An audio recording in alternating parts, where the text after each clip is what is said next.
I just wanted you, request you to help us in knowing something about being yogi and how it is different from being karma yogi.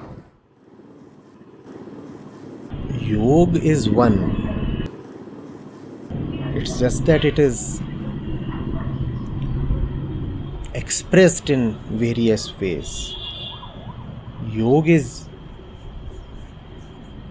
union.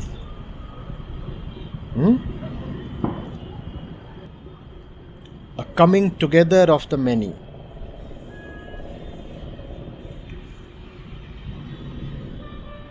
So when you talk of union, which is actually reunion, first of all you have to figure out what is it that is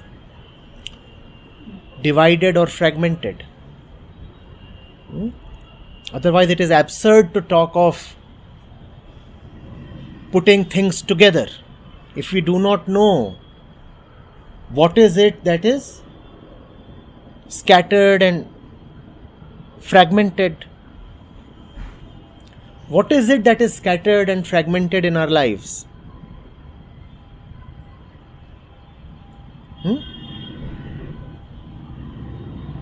What is it that remains scattered? It's the mind, right? Mind.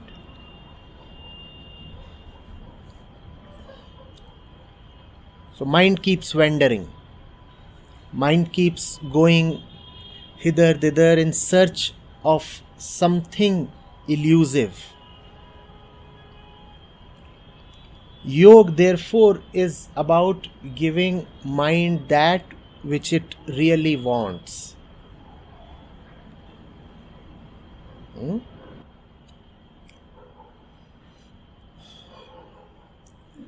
All the stuff that the mind can think of, the mind has already tried it. Maybe not all the variants that are possible, but fundamentally,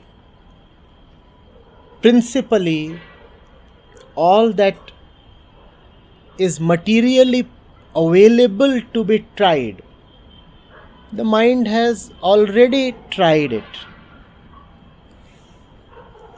It's just that in absence of attention, the mind does not quite see that any future attempts at self-gratification will not bear fruit, because those attempts will just be a repetition of the past attempts. So whatsoever is available in the world, in the realm of the mind itself, the mind has already tried it an infinite number of times, exhausted all the possibilities. The mind has been trying all those things since millions of years, and those things have not quite succeeded in satisfying the mind. Therefore, yoga is about encouraging the mind to look at its own quest. In layman language, yoga then is about inquiring into one's desires. What's going on? What do I want? Why do I keep looking this way, that way? What is that one piece of news my ears are eager to hear? What is that one thing I am so desperate to lay my hands on? What's that one place that I want to reach and cannot reach?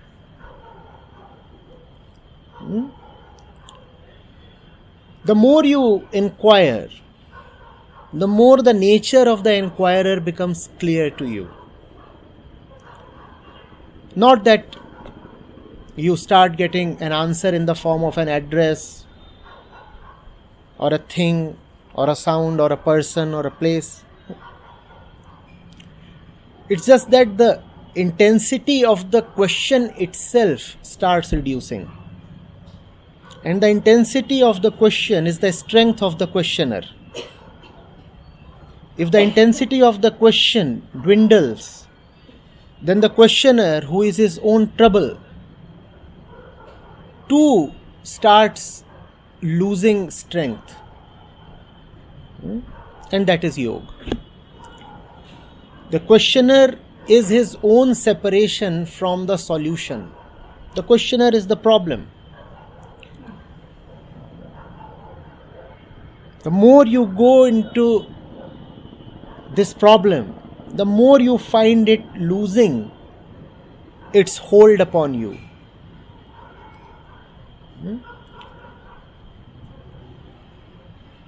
Then there is a solution. This solution is a dissolution of the questioner or the problemed one. This is yoga. Now the scattering has ceased. Now there is a oneness. What does that oneness mean? That one who could give me peace has been found.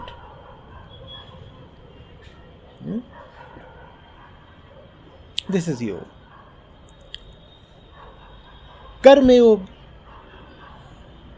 specifically refers to the direction of your action, inquiry into the direction of your action. The mind is running haywire at all places, right? And the movement of mind is the action of the mind-body apparatus. So if you just look at what you are doing, you come to see who you are. Inquire into why you are doing whatever you keep doing. And see what is it that you will get from it. You figure out that the recipient of all your actions, the recipient of the fruit of all your actions, has remained the same. Who is that recipient? The little ego. You have worked so hard all your life just to bring some relief to the ego. All your time is being spent in just feeding the ego. Why does man earn? For himself. In various ways, direct and indirect. Why do you travel? Why do you speak? Why do you run? Why do you do whatever you do? For yourself. And no harm in working for yourself. Had such an approach brought you peace and relief. But such approach has failed in bringing any relief. Therefore, Karma Yoga is about no more working for your own sake. The more you work for your own sake, the more you just keep working without any real gain. Work, work and work. And put all that you get from your work into an endless abyss. That endless abyss is the ego. You keep feeding it all your life and yet it keeps looking at you with a gaping mouth.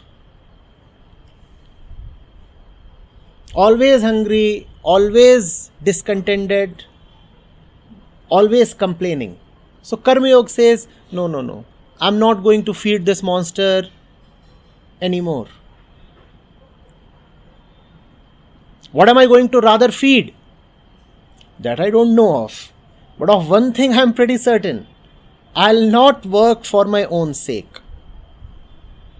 When I say my own sake, I mean for the sake of the ego. In other words, I will not work to maintain my bondages. Now I'll work for the sake of my liberation. That is Karma Yoga.